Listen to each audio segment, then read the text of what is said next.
புத்தக பிரியர் நண்பர்கள் அனைவருக்கும் இனிய காலை வணக்கம். வா எந்தன் வண்ணநிலவே 17ஆம் பகுதி தொடர்கிறது.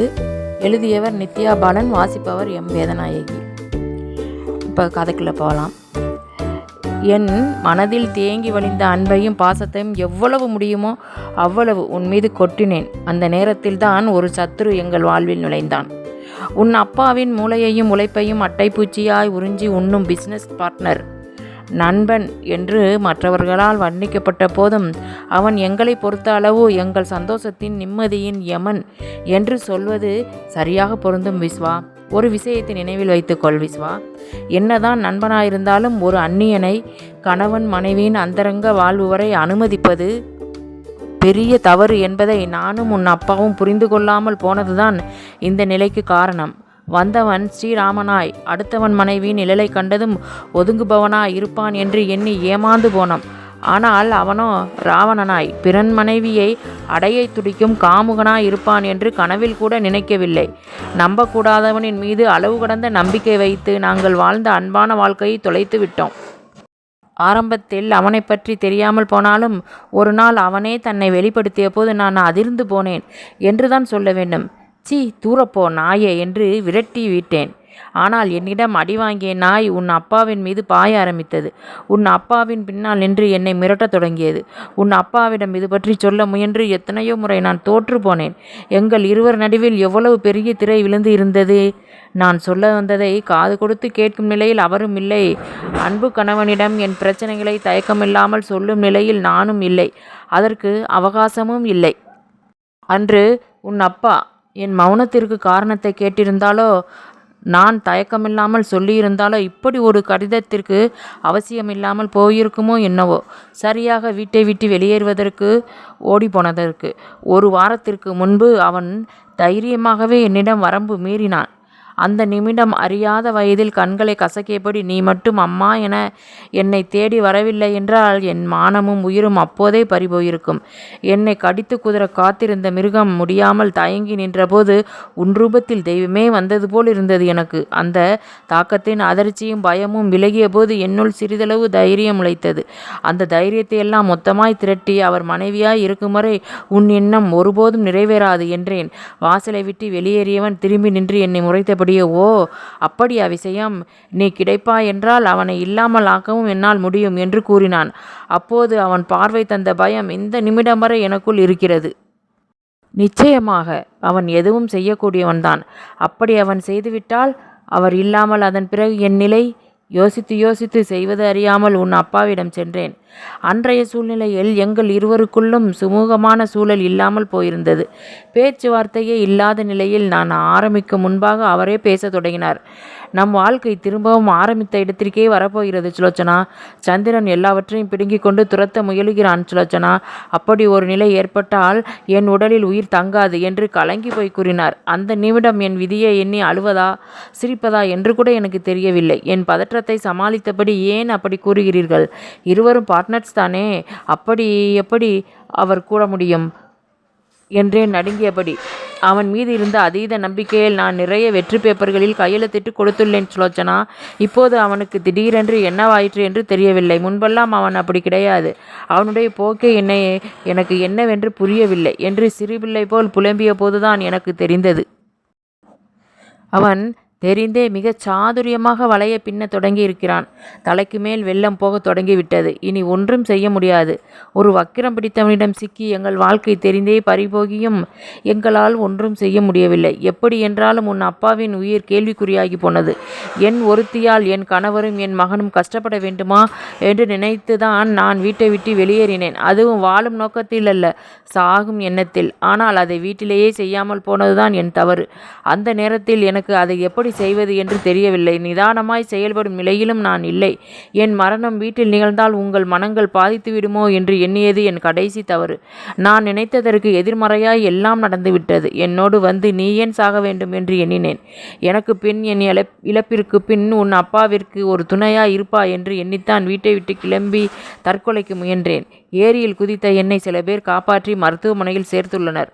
ஒரு வாரம் கழித்து மயக்கமும் புத்தி மாறாட்டமும் தெளிந்து வீட்டிற்கு போன் செய்த நினைவிழந்து எத்தனை ஆண்டுகள் படுக்கையில் கிடந்தேன் என்று தெரியவில்லை. கண் விழித்தபோது வருடங்கள் உருண்டோடி போயிருந்தன. அப்போதுதான் இந்த கடிதத்தை உனக்காக எழுதினேன். ஊர் உலகம் என்னை நம்ப வேண்டாம், பெற்ற மகன் என்னை நம்பினால் போதும் என்ற நப்பாசையில்தான் இந்த கடிதத்தை எழுதினேன். நம்புவாயா? உன் மன்னிப்பிற்காய் காத்திருக்கும் உன் தாய். இவ்வாறு முடிந்திருந்தது அந்த கடிதம். பயணத்தின் போது சில நேரங்களில் தாட்சா மிரண்டு போய் அவனிடம் அட்டையை போல் ஒட்டிக்கொண்டாள். வயிற்றில் ஏற்படும் வலி ஒரு சில நேரங்களில் மிகவே அதிகமாக இருந்தது. அந்த தருணத்தில் மிக அக்கறையாய் அவள் கரம் பற்றி தைரியமூட்டினான். ஏர்போர்ட்டில் இருந்து 1 மணி நேர பயணத்தில் கார் அழகிய சிறு வீட்டின் முன் நின்றது. சுற்றிலும் மரங்கள் செடிகள் சூழ மிக அழகாயிருந்தது. இந்த வீட்டில்தான் சென்னையில் படிக்கும்போது நான் ரவி இருவரும் தங்கியிருந்தோம். சரசம்மா என்று ஒருவர் சமையல் மற்ற வேலைகளை கவனித்துக் கொள்வார். வா, பார்த்து வா, நான் உன்னை மிகவும் சிரமப்படுத்தி விட்டேன். ஐ ஆம் வெரி சாரி என்றான் மெய்யான வருத்தத்தோடு. சாரி என்ற வார்த்தையெல்லாம் எதற்கு விஸ்வா? அவசியம் என்றால் தானே அழைத்து வந்துள்ளீர்கள். இதில் என்ன இருக்கிறது என்றபடி உள்ளே வந்தாள். ஆளே இல்லாத போதும் வீடு வெகு சுத்தமாக இருந்தது. அவள் பார்வையை புரிந்து கொண்டவனாக, என்ன பார்க்கிறாய் தாட்சா? எப்போதுமே சரசம்மா வாரத்திற்கு ஒரு முறை வீட்டிற்கு வந்து சுத்தம் செய்துவிட்டு போய்விடுவார்கள். இங்குதான் 4 தெரு தள்ளி அந்த அம்மா வீடு. காலையில் வந்து விடுவார்கள். இப்போதைக்கு ஹோட்டலில் இருந்து வரவழைத்து கொள்ளலாம். பால், ஜூஸ் இவையெல்லாம் ஃப்ரீசரில் இருக்கும். நேற்றே உன் மாமனார் மருமகளுக்காய் மாய்ந்து மாய்ந்து போனில் தகவல் சொன்னார் என்றான் கேலியாய். ஃப்ரீசரை திறந்து பார்த்தபோது மெய்யாகவே அது நிரம்பி வழிந்து கிடந்தது. பழங்கள், ஜூஸ்கள், பால், பிரெட் என்று அத்தியாவசிய பொருட்களோடு அடுக்கலையிலும் எல்லா ஸ்டோர் ஜாமான்களும் நிரம்பி இருந்தன. எல்லாவற்றையும் ஆராய்ந்து கொண்டிருந்தவளிடம், நான் குளித்து விட்டு வருகிறேன் தாட்சா, உனக்கு பசித்தால் ஜூஸ் ஏதாவது குடித்துக்கொள். நான் குளித்து விட்டு வந்து சாப்பிட ஏதாவது வாங்கி வருகிறேன் என்றவனிடம் தலையாட்டி வைத்தாள். அவன் குளித்துவிட்டு வரும்போது மணக்க மணக்க காப்பியும் ஆவி பறக்க ரவா உப்புமாவும் தேங்காய் சட்னியுமாய் டேபிள் கமகமத்தது. காபியின் மனம் அதிகமாய் மூக்கை துளைக்க அடுக்கலைக்குள் நுழைந்தவன் மிக மிக அக்கறையாய் வேலை பார்த்து கொண்டிருந்தவளை பார்த்தவனுக்கு அவனையும் மீறி நேசமும் கோபமும் ஒரு சேர வந்தது. தாட்சா, நீ உடம்பை அலட்டிக் கொள்கிறாய் என்றான் கோபமாய். இது எதையுமே கவனிக்காதவள் போல, வந்து விட்டீர்களா? முதலில் காப்பியை குடியுங்கள், நானும் அதற்குள்ளாக குளித்து விட்டு வருகிறேன், இருவரும் சேர்ந்து சாப்பிடலாம் என்றபடி காபி கோப்பையை அவனிடம் தந்துவிட்டு பாத்ரூமை நோக்கி நடந்தாள். சுடு தண்ணீரில் குளித்த பிறகு சுகமாய் உணர்ந்தாள். அவள் குளித்துவிட்டு வரும்போது டைனிங் டேபிளில் எல்லாவற்றையும் எடுத்து வைத்து தட்டுகளில் பரிமாறியபடி காத்திருந்தான். இருவரும் சேர்ந்து சந்தோஷமாக உண்டு முடித்தார்கள். சாப்பிட்டு முடித்ததும் அவளை கையமர்த்திவிட்டு அவனை எல்லாவற்றையும் கிளீன் செய்ய தொடங்கிய போது, உங்களுக்கு எதற்கு இந்த வேலை என்றவளை, மூச், எதுவும் பேசக்கூடாது, உட்கார்ந்து பேசாமல் வேடிக்கை பாரு என்றபடி வேலைகளை செய்து முடித்தவனிடம், நீங்கள் போங்கள் விஸ்வா, நான் உங்களுக்கு பால் எடுத்து கொண்டு வருகிறேன் என்று அனுப்பி வைத்தாள். தாட்சாயினி பாலை கொண்டு வந்தபோது ஹாலில் டிவியின் முன் அமர்ந்திருந்தவனிடம் பாலை தந்தவள் டிவியின் மீது பார்வையை பதித்தாள். தாட்சாவிற்கு விழுந்து விழுந்து டிவி பார்க்கும் பழக்கம் கிடையாது. மேம்போக்காய் நுனிப்புல் மேய்வது போல் ஏதாவது 1-2 நிகழ்ச்சிகளை பார்ப்பாள். அதுவும் கூட ஏதாவது கேம் ஷோக்கள், காமெடி நிகழ்ச்சிகள், ரியாலிட்டி ஷோக்கள் என்று ஏதாவது ஒன்றாக இருக்கும். ஆனால் இன்று டிவியில் ஒளிபரப்பாகி கொண்டிருந்தது அவளுக்கு மிக பிடித்த ஒரு அந்நிய மொழி திரைப்படம். அவள் ரசித்து பார்க்கும் படங்களில் இதுவும் ஒன்று. முதலாக அந்த படத்தை பார்த்த பொழுது காதலை அத்தனை அழகாகவும் சொல்ல முடியுமா என்று ஆச்சரியப்படுத்தியது படம். ஐயா, எனக்கு ரொம்ப பிடித்த படம் என்று சோபாவின் மறுமுனையில் கூவியபடியே அமர்ந்தாள். உனக்கு இந்த படம் பிடிக்குமா தாட்சா என்றவனிடம், பிடிக்குமாவா? உயிர், எத்தனை முறை பார்த்திருக்கிறேன் என்று கணக்கே கிடையாது. அவ்வளவு உயிர், எவ்வளவு மென்மையான படம். வைசாலி எனக்காக இந்த படத்தை சிஸ்டத்தில் வைத்திருக்கிறாள். நீ சொல்வது உண்மைதான் தாட்சா. நான் பார்த்த படங்களிலேயே மிக மிக மென்மையான படம். கதாநாயகன் நாயகிக்கு நடுவே நடக்கும் உணர்வுபூர்வமான சம்பவங்களை உள்ளடக்கிய கதை என்பதை விட வாழ்க்கை என்றே சொல்லலாம். அன்பான, எளிமையான, இயல்பான சம்பவங்கள் அடங்கிய படம் என்பதை விட பேசும் ஓவியம் என்றான் கனவில் பேசுபவனைப் போல. அவனை ஆமோதிப்பது போல அவளும் தலையசைத்து காட்ட, சரி சரி, படம் பார்ப்பது நல்ல காரியம்தான், என்றாலும் காலை தொங்க போடாத, ஏற்கனவே கால்களில் எத்தனை வீக்கம் என்றவன் சொல்லியதோடு நில்லாமல் டீபாயை அவள் காலை வைப்பதற்கு வசதியாக அவள் முன் நகர்த்தி போட்டுவிட்டு, இதன்மேல் காலை வைத்துக்கொள் தாட்சா என்றபடி அவள் அருகில் அமர்ந்து கொண்டான். உண்மையிலேயே தாட்சாவிற்கு மூச்சு முட்டியது ஆனந்தத்தில். தனக்காக ஒரு நபர் சிறு சிறு விஷயங்களை கூட பார்த்து பார்த்து செய்யும்போது அதில் கிடைக்கும் திருப்திக்கு அளவே இல்லை. இது உண்மையா, நாடகமா என்று ஆராயக்கூடாது. இந்த நிமிடம் அவளுடையது, அவளுக்கு மட்டுமே உரியது. இதை எந்த விதத்திலும் வீணாக்காமல் முழுக்க முழுக்க அனுபவிக்க வேண்டும் என்று முடிவு செய்தவள் அவன் கரத்தோடு தன் கரத்தினை கோர்த்து கொண்டு அவன் தோளில் தலை சாய்த்து கொண்டாள். மகிழ்ச்சிக்கு நடுவே உள்ளூர ஒரு பயம் எழுந்தது. வெறிட்டென்று அவன் விலகினால் எவ்வளவு அசிங்கமாக போய்விடும் என்று. ஆனால் அவன் அவ்வாறு ஒன்றும் செய்யாமல் அவளுக்கு தோதாக சாய்ந்து அமர்ந்து கொண்டான். அவளுக்கு பிடித்த படத்தை அவள் விரும்புகின்ற அவள் கணவனோடு பார்க்கையில் மிக மிக அற்புதமாக விஷயமாக இருந்தது. படத்தை பார்த்து கொண்டிருந்தவளிடம், "ஏன் தாட்சா, நீ இங்கு சமாளித்துக் கொள்வாய்தானே?" என்றான் மெல்லிய குரலில். "எதை?" என்றாள் அவன் கண்களை அண்ணாந்து நோக்கியபடி. "இந்த சூழலை. இது புது இடம், புதிய வீடு, அதோடு என்னை" என்றவனிடம், 10 நாட்களில் என்னவாகிவிடப் போகிறது என்றால் சிரித்தபடியே. 10 நாட்கள் இல்லை தாட்சா, குழந்தை பிறக்கும் வரை நாம் இங்கு இருக்கும்படி நேரலாம் என்று நினைக்கிறேன். உனக்கு எப்படி? உன்னால் சமாளித்து கொள்ள முடியுமா என்றபோது தலையாட்டியவள் எப்போது உறங்கினாள் என்றே தெரியவில்லை. காலையில் கண் விழித்தபோது படுக்கையில் இருந்தாள். வெளிச்ச முகத்தில் பட்டும் எழப்பிடிக்காமல் தலையணை வைத்து முகத்தை மூடியவளுக்கு, இது மதுரை அல்ல, ரங்கையா எல்லாம் பார்த்து கொள்வான் என்று அசம்பந்தமாய் செயல்பட நாம் தான் எல்லாம் செய்ய வேண்டும் என்றுணர்ந்து எழுந்தவள் அப்போதுதான் கவனித்தாள் விஸ்வா அருகில் இல்லாததை. விஸ்வா அதற்குள்ளாக எழுந்து விட்டானா என்றபடியே வாஷ்ரூமிற்கு சென்று முகத்தை கழுவிவிட்டு அவசரமாய் சென்றபோது அவளை காப்பியோடு வரவேற்றான். சிறு வெட்கத்தோடு காப்பியை எடுத்துக்கொண்டவள் சாரி என்றாள் ஒற்றை வார்த்தையாய். "எதற்கு? கொஞ்சம் அசந்து விட்டேன், என்னை எழுப்பியிருக்கலாம் அல்லவா?" "நானும் இப்பொழுதுதான் எழுந்தேன்." "சரி, காப்பி போட்டுவிட்டு எழுப்பலாம் என்பதற்குள்ளாக நீயே எழுந்து விட்டாய். இதற்கு போய் எதற்காக சாரி கேட்கிறாய்?" "நான் தான் உன்னிடம் சாரி கேட்க வேண்டும். உனக்கு எவ்வளவு அலைச்சலை தந்துவிட்டேன். ஈருடலாய் இருக்கும் உன்னை கஷ்டப்படுத்தியதற்காக." ஈருடல் என்ற வார்த்தையின் அழுத்தம் அவளுக்குள்ளாக சிறு வருத்தத்தை ஏற்படுத்தினாலும் அதற்காக கன்னத்தில் கை வைத்து கவலைப்பட இது நேரமில்லை. அவர்கள் இருவருக்குமான உலகம் இது. திருமணம் முடிந்ததிலிருந்து அவர்களுக்கு நடுவே யாரோ ஒருவரோ இல்லை, ஏதோ ஒரு பிரச்சனை என்று நேற்று வரை இருந்தது. இன்று அது எதுவுமே இல்லை. அவளும் அவனும் மட்டுமே. இந்நிலையில் ஒவ்வொரு நிமிடத்தையும் அவள் தவறாமல் அனுபவிக்க வேண்டும் என்று எண்ணியவள், "நேற்றிரவு இங்கு தங்குவதை பற்றி சொன்னீர்களே விஸ்வா, ஏன்? வந்த வேலை 10 நாட்களில் முடியாதா?" என்றாள். "பிஸ்னஸ் விஷயமாக வந்திருந்தால் 10 நாட்களில் முடிந்திருக்கும். நாம் வந்தது பிஸ்னஸ் விஷயமாக இல்லையே" என்றான். "அப்படியென்றால் வேறெதற்காக இங்கு வந்திருக்கிறோம்?" வெயிட். ஒரே மூச்சாக எல்லாவற்றையும் தெரிந்து கொள்ளலாம். ஆனால் அதற்காக நீ கொஞ்ச நேரம் காத்திருக்க வேண்டும். இப்போதைக்கு நீ வேட்டி வேலையை பார்க்கலாமா என்றபோது காலை டிபன் செய்யும் வேலையில் இறங்கினாள். அவள் சமைக்கும் வரை அவன் அடுக்கலையில் இருந்தபடி ஏதோ ஒரு விஷயத்தை பற்றி பேசி கொண்டிருந்தான்.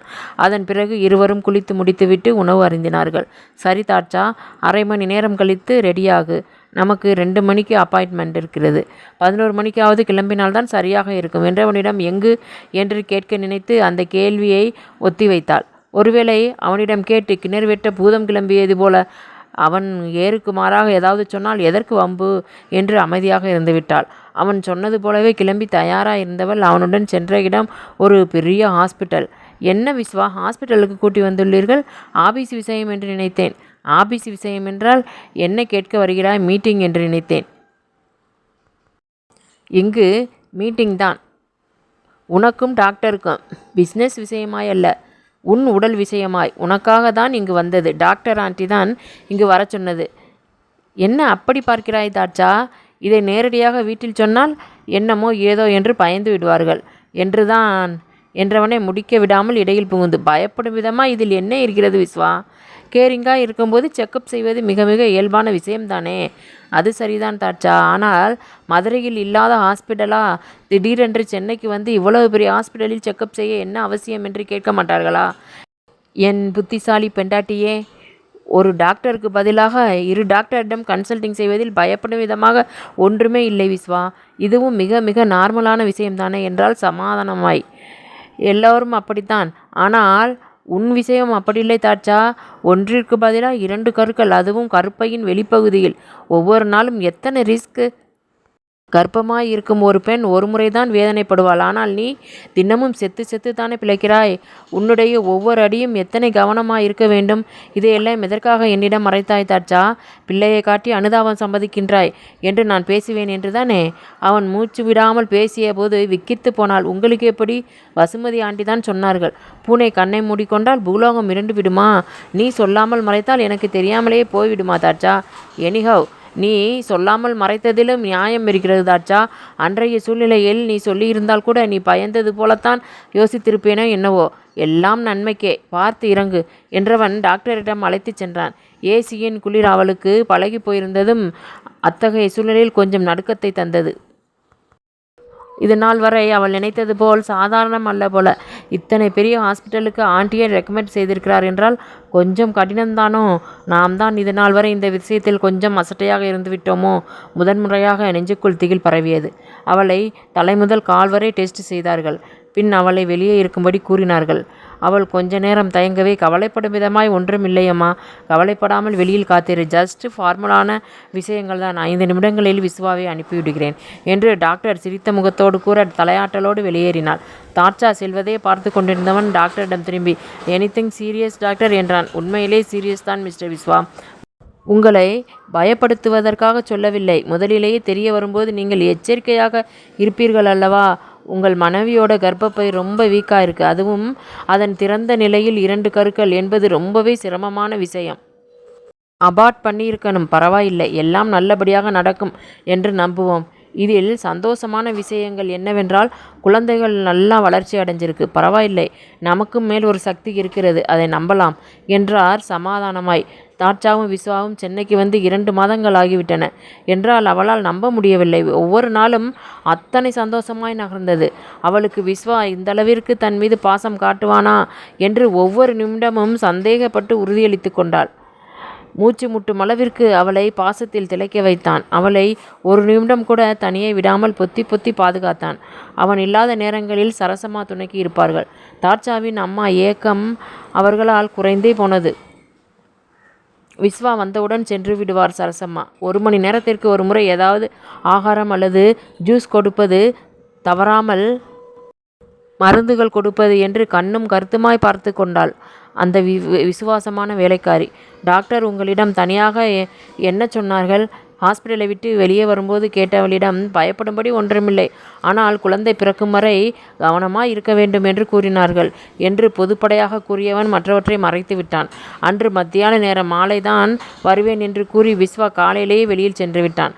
சரசமா மேல் வேலைகளை கவனித்து கொள்ள தனியே உட்கார்ந்திருந்தவளை, நீங்கள் வேண்டுமானால் படுத்து கொள்ளுங்கள் அம்மா, ஏதாவது விஷயம் என்றால் எழுப்புகிறேன் என்று சரசம்மா அவர் பொறுத்த பழைய நினைவுகளை அசை போட்டபடி படுத்து கொண்டாள். கடிதத்தை படித்து முடித்ததும் அதை விஸ்வா அவனுடைய தாயின் வேண்டுகோளின்படியே எரித்து விட்டான். தாட்சா கடிதத்தை கொடுத்ததோடு சரி, அதை பற்றி கண்டுகொள்ளாமல் இருக்கவே ஆச்சரியப்பட்டு கொண்டவன் அவனே கேட்டான், ஏன் தாட்சா, காலையில் கொடுத்த கடிதத்தை பற்றி நீ ஒன்றுமே கேட்கவில்லையே என்றவனிடம், தாய்க்கும் மகனுக்குமான அந்தரங்கத்தில் நுழைய எனக்கு அனுமதி இல்லை என்றவளை பெருமையாய் பார்த்தான். என் மனைவி என்கின்ற முறையில் உன்னிடம் நான் எல்லாவற்றையும் பகிர்ந்து கொள்ள விரும்புகிறேன் தாட்சா என்றவன் கடிதத்தில் இருந்து அனைத்து விஷயங்களையும் வரிவிடாமல் அவளிடம் கூறினான். அதை கவனமாக கேட்டவள், பாவம் அத்தை, செய்யாத தப்பிற்கு எத்தனை கொடுமைகளை அனுபவித்து விட்டார்கள். ஒருவேளை அவர் தப்பு செய்திருந்தால் யாருக்கு தெரிய போகிறது? மனசாட்சிக்கும் கணவனுக்கும் அவர்கள் உண்மையாயிருந்த காரணத்தால் தான் தாமதம் என்ற போதிலும் அவர்களுக்கு நீதியும் குடும்பத்தின் பாசமும் கிடைத்திருக்கிறது விஸ்வா. சும்மா கிடைக்கவில்லை தாட்சா, உன்னால் மட்டுமே அம்மாவின் செயல்களுக்கு நியாயம் கிடைத்திருக்கிறது.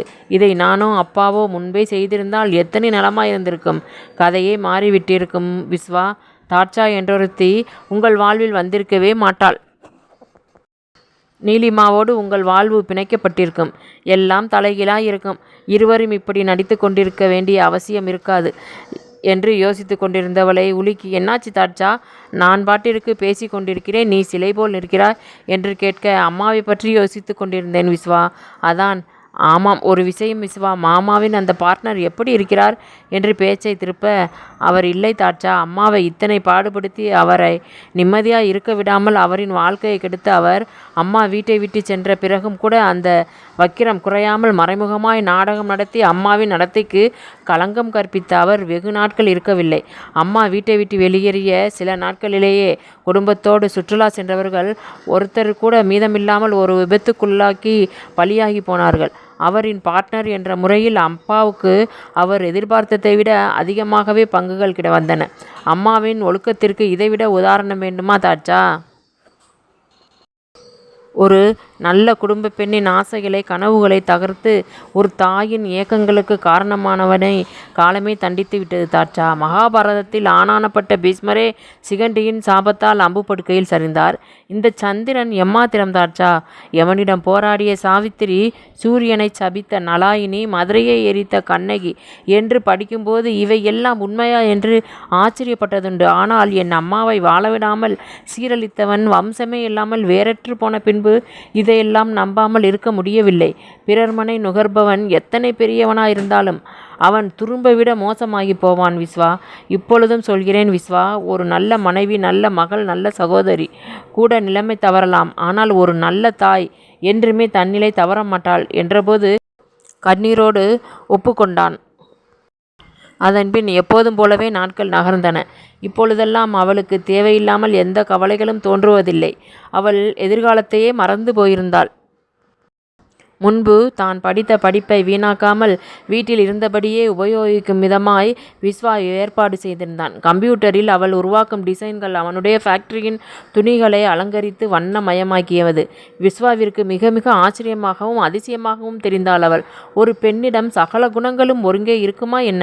அளவான அழகு, அமைதியான குணம், சூழ்நிலைக்கேற்ற பக்குவம், கூர்மதி, அதிகாரம், ஆளுமை திறன் என்று அவளின் ஒவ்வொரு அவதாரமும் அவனை கூர்ந்து கவனிக்க வைத்தது. எனக்கு பெண் குலத்தை பிறந்தால் நிச்சயம் உன்னை போலவே வளர்ப்பேன் தாட்சா என்று மனதிலே சபதம் எடுத்து கொண்டான். நீங்கள் நாளைக்கு ஃப்ரீயா விஸ்வா? சாப்பாடு பரிமாறிக்கொண்டே கேட்டவளிடம், ஏன் கேட்கிறாய், ஏதேனும் வேலையா என்றான் சாப்பாட்டை ருசித்தபடியே. அம்மாவும் அப்பாவும் இங்கு வருவதாக சொன்னார்கள். மாமாவையும் உங்களையும் பார்க்க வேண்டுமாம். என்னையுமா? அப்படி என்ன முக்கியமான விஷயம்? 7 மாதம் ஆகிவிட்டதல்லவா, அதற்கென்ன? சீமந்தம் செய்வதை பற்றி பேச வேண்டும் என்றார்கள் விஸ்வா.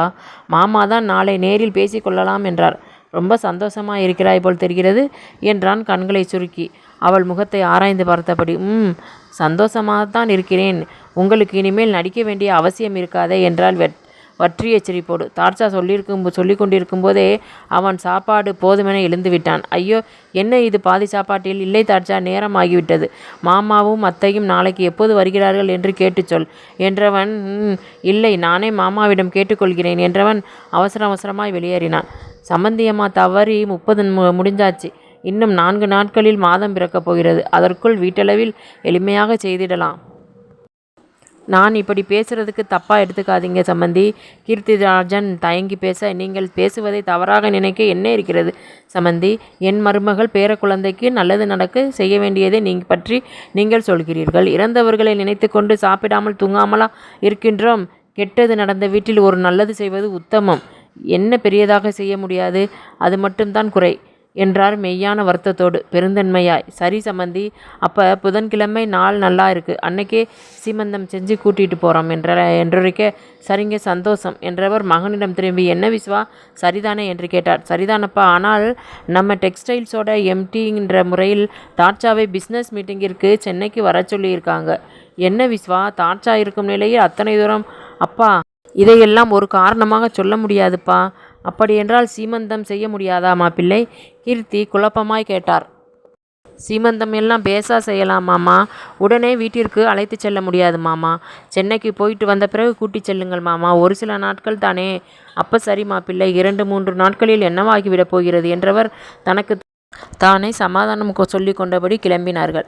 புதன்கிழமையன்று காலை வீடே பரபரப்பாயிருந்தது. வீட்டு ஆட்களும் வேலை செய்பவர்களும் மட்டுமே. ரவியும் சுதாவும் மட்டும் வெளியாட்களாய் அழைக்கப்பட்டிருந்தார்கள். முதலில் என் மருமகளுக்கு இதை போட்டு விடுங்கள் சம்பந்தி என்றபடி ஒரு நகைப்பெட்டியை நீட்டினார் ஈஸ்வர் தாட்சாவின் தாயிடத்தில். இது என்னங்க என்றபடி பெட்டியை திறந்து பார்த்தால் தங்க வளையல்கள், கற்கள் பதிக்கப்பட்டு பளபளத்தன. என் மனைவி சுலோச்சனாவுடையது சம்பந்தி. மாமியாரின் பொருள் மருமகளைத்தானே சேரும் என்றபோது அந்த தாயின் முகம் அந்த வளையல்களை விட அதிகமாய் பளபளத்தது. ஏனம்மா, அம்மாவினுடையது எனக்கும் ஒன்று கிடையாதா என்றான் விஸ்வா. நீ வளையல் போட்டுக்கொண்டால் பார்க்க சகிக்காதடா. அது பெண் பிள்ளைகள் மட்டும்தான் போட வேண்டும் என்றார் கொஞ்சம் கூட சிரிக்காமல். அவர் கூறியதை கேட்டதும் அனைவரும் சிரித்து விட்டார்கள். வளையல்கள் அடுக்கப்பட்டு சந்தனம் பூசி அர்ச்சதை தூவி ஆசீர்வதிக்கப்பட்டது. சாப்பாடு முடிந்ததும், அப்போ நாங்கள் கிளம்புறோம் சம்பந்தி. தாட்சாவை 2 நாட்கள் சாஸ்திரத்திற்கு வீட்டிற்கு கூட்டிகிட்டு போயிட்டு கொண்டு வந்து விடுகிறோம் என்றபடி கிளம்பினார்கள். எப்போதும் அம்மா வீட்டிற்கு சென்றதும் வருபவன் அந்த 2 நாட்களாய் ஒரு போன் கூட செய்யவில்லை. ஏன் என்றும் தெரியவில்லை.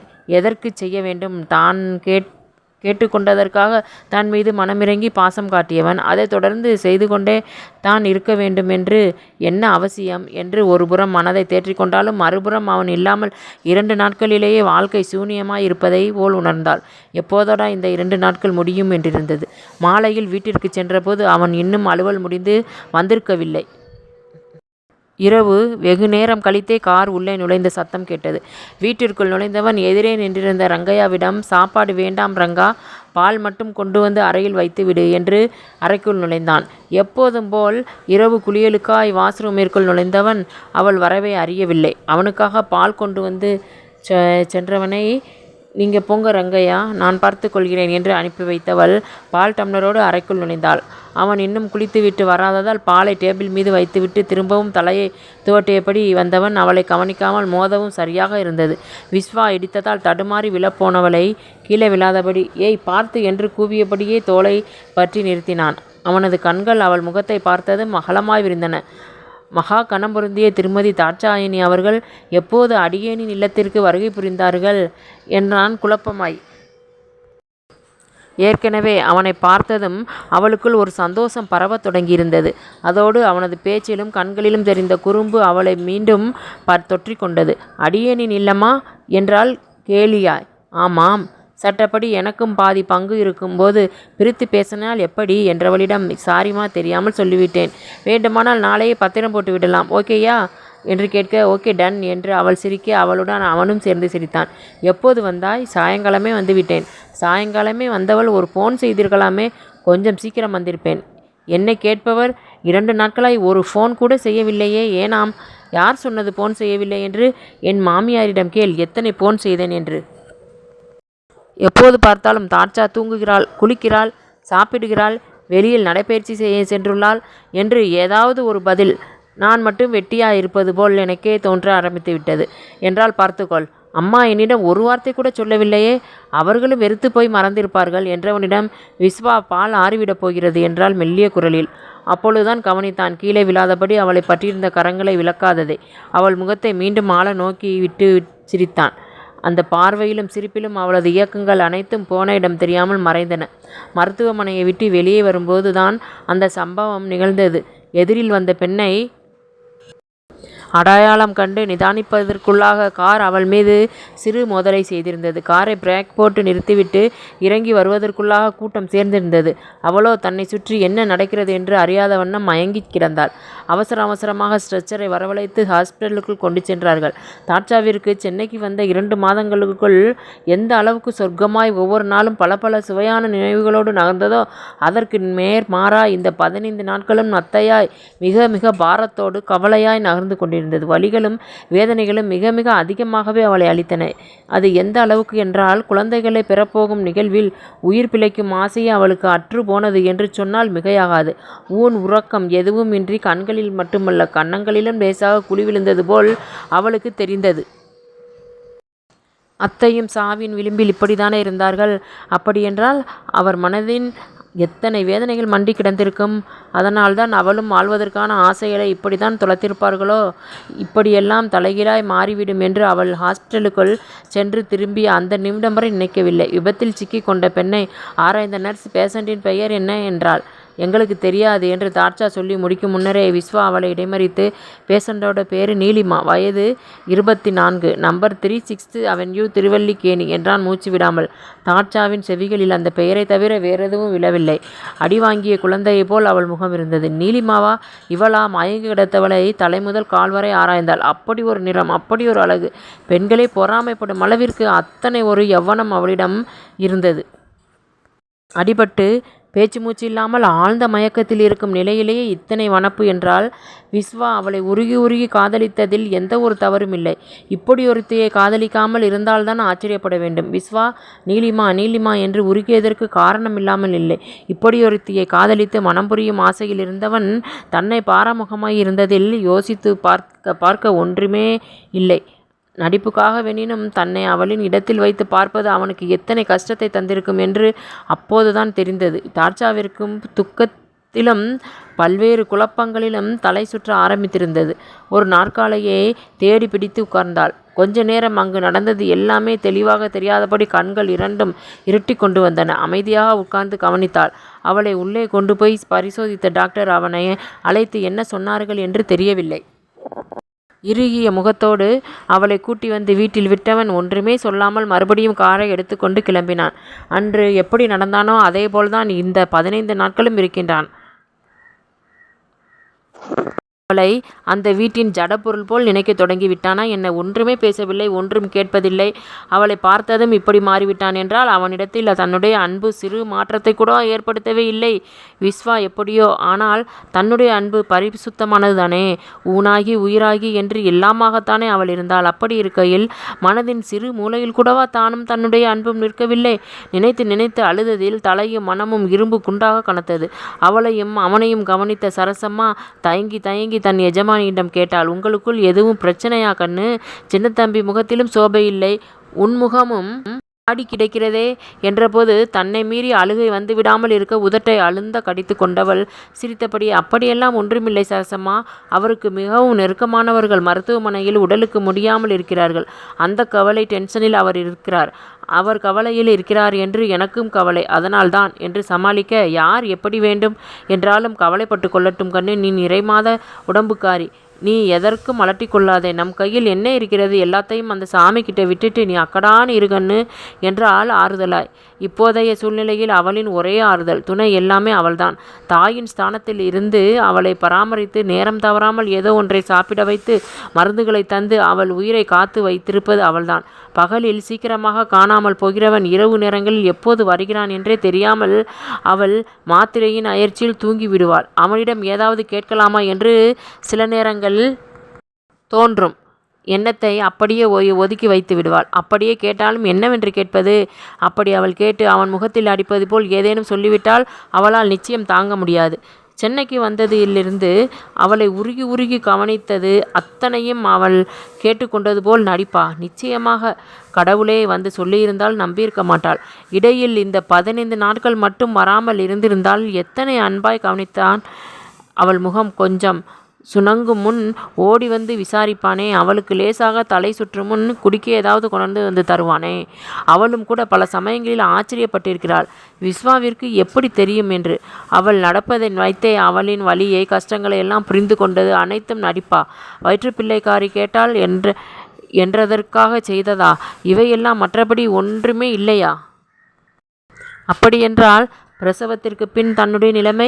இந்த 5 மாதங்களாய் அவள் இதை பற்றி கொஞ்சம் கூட எண்ணி பார்க்கவில்லை என்பதை விட மறந்தே போனாள் என்றுதான் சொல்ல வேண்டும்.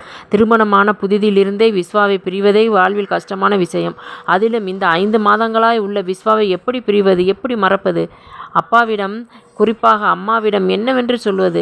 அதன்பின் அப்பாவின் நிலை என்னவாகும்? தெரிந்தே பெண்ணின் வாழ்க்கை கெடுத்து விட்டோம் என்றல்லவா வருந்துவார். தான் கணவனை பிரிந்து வாழ்க்கையில் வைசாலி மற்றும் தன் குடும்பத்தின் நிலை எப்படி இருக்கும்? குழந்தை பிறந்ததும் தாளித்த கருவேப்பிலையாய் தூக்கி எறிந்து விடுவானா? எத்தனை ஜம்பமாய் சொல்லியிருக்கிறாள். அனைவர் முன்னிலையிலும் கையை பிடித்து என்னை வெளியேற தயார் என்று. இப்பொழுது அந்த ஜம்பம் எல்லாம் எங்கே போயிற்று? தன்னுடைய நிலை அறிந்தால் அவன் எவ்வளவு கீழாக தன்னை பற்றி எண்ணுவான். விஸ்வாவின் புறம் காற்று வீசுகிறது. அவன் ஆசைப்பட்ட பெண், அவன் பெயர் சொல்லப்போகும் குழந்தைகள், அவன் தாய் தூய்மையானவள் என்று சகலமும் அவனுக்கு சாதகமாகிவிட்டது. இப்போது தன் கையில் ஒன்றுமே இல்லை. வாழ்க்கை ஆரம்பித்த இடத்திலே வந்து நிற்பது போல இருந்தது அவளுக்கு. திருமணமான இரவன்று அவள் எத்தகைய சூழ்நிலையில் எந்த மாதிரி இருந்தாலோ அப்படியே இப்பொழுதும் இருந்தாள். மிஸ்டர் விஸ்வநாதன் அவங்களுக்கு நல்லபடியாக க்யூர் ஆயிடுச்சு. பட் திரும்ப அவங்க ட்ரக் யூஸ் பண்ணாமல் இருந்தால்தான் நல்லது. அதை விடுத்து மீண்டும் அதை தொடர்ந்தால் நாம் ஒன்றும் செய்ய முடியாது என்றார் சற்றே கண்டிப்பாக. உனக்கு என்ன ஆச்சு நீலிமா? தலை கவிழ்ந்தபடி உட்கார்ந்திருந்தவளிடம் கேட்க அவள் ஒன்றும் பேசாமல் மௌனமாயிருந்தாள். ஏதாவது பேசு நீலிமா. எப்படி இந்த பழக்கத்திற்கு அடிமையானாய்? இதன் முடிவு என்னாகும் என்று உனக்கு தெரியுமா? நீ படித்தவள் தானே. இந்த விஷயம் உன் மாமாவிற்கு தெரியுமா? அவர்தானே இதை பழக்கப்படுத்தியது. அவரை எதிர்த்து நான் எதுவும் செய்ய முடியாது என்று எனக்கே தெரியாமல் பழக்கப்படுத்தினார். தெரியாமல் பழகினேன். தெரிந்த பிறகு பழக்கத்தை விட முடியவில்லை. இனி எனக்கு என்ன இருக்கிறது விச்சு? எல்லாமே முடிந்து விட்டது. ஏன் இப்படி பேசுகிறாய் நீலிமா? உனக்கு என்ன இல்லை? நான் இல்லையா? உனக்கு வேண்டிய அனைத்தையும் செய்வது என்னுடைய பொறுப்பு. இன்னைக்கு டிஸ்சார்ஜ் ஆகிறாய். இனி உன் பிரச்சனைகளை சரி செய்வது என் கடமை என்றவனை கண்களில் நீர் நிரம்ப பார்த்தாள். அவனுக்குள்ளும் ஏதோ சுமையே அழுந்தி கொண்டிருந்தது. ஆனால் அதை தூர எறிந்துவிட்டு வீட்டிற்கு போன் செய்தான். தாட்சாதான் எடுத்தாள். ஹலோ என்றவள் எதிர்முனையில் அவன்தான் என்பது தெரிந்ததும் சொல்லுங்க விஸ்வா என்றாள். நீலிமாவை இன்று வீட்டிற்கு அழைத்து போகச் சொல்லிவிட்டார்கள் தாட்சா. மணி இப்போதே 9க்கு மேல் ஆகிவிட்டது. அதனால் தனியே விடாமல் நானும் உடன் செல்கிறேன் தாட்சா. நான் திரும்பி வர எத்தனை நேரம் ஆகும்னு தெரியலை. அதனால் சரசம்மாவை நைட் துணைக்கு இருக்கச் சொல். நீயும் எனக்காக காத்திருக்காமல் தூங்கு என்று அவன் சொல்லி கொண்டிருக்கும் போதே தொலைபேசி இணைப்பு துண்டிக்கப்பட்டது. அவனுக்கு ஒன்றுமே புரியவில்லை. பேசி கொண்டிருக்கும் போதே நடுவில் போனை துண்டிக்கும் அளவிற்கு தாட்சா நாகரிகம் தெரியாதவளும் இல்லை. அப்படிப்பட்ட அநாகரிகமான பெண்ணும் இல்லையே அவள். என்னவாயிற்று அவளுக்கு? எது எப்படி என்றாலும் புரிந்து கொள்ளும் பக்குவம் உள்ளவள். அவள் எடுத்துச் சொன்னால் நிச்சயமாய் புரிந்து கொள்வாள். அதனால் அவளை பற்றி தேவையில்லாமல் குழப்பிக்கொள்ள வேண்டாம் என்று முடிவு செய்தான். விஸ்வாவின் செல்போன் சிறிது நேரத்திற்கெல்லாம் சினுங்க ஆரம்பித்தது. வீட்டின் எண் என்பதை பார்த்தவன் யோசனையோடு தொடர்பு கொண்டான். சொல்லு தாட்சா என்றவனிடம், நான் சரசம்மா பேசுகிறேன் தம்பி. பாப்பாவுக்கு பிரசவ வலி வந்துருச்சு கண்ணு. எனக்கு என்ன செய்கிறதுன்னு தெரியவில்லை.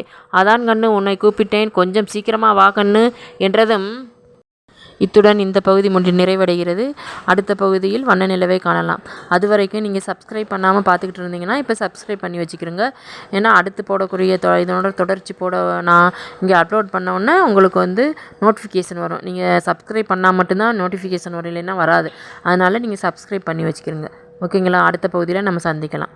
நன்றி, வணக்கம்.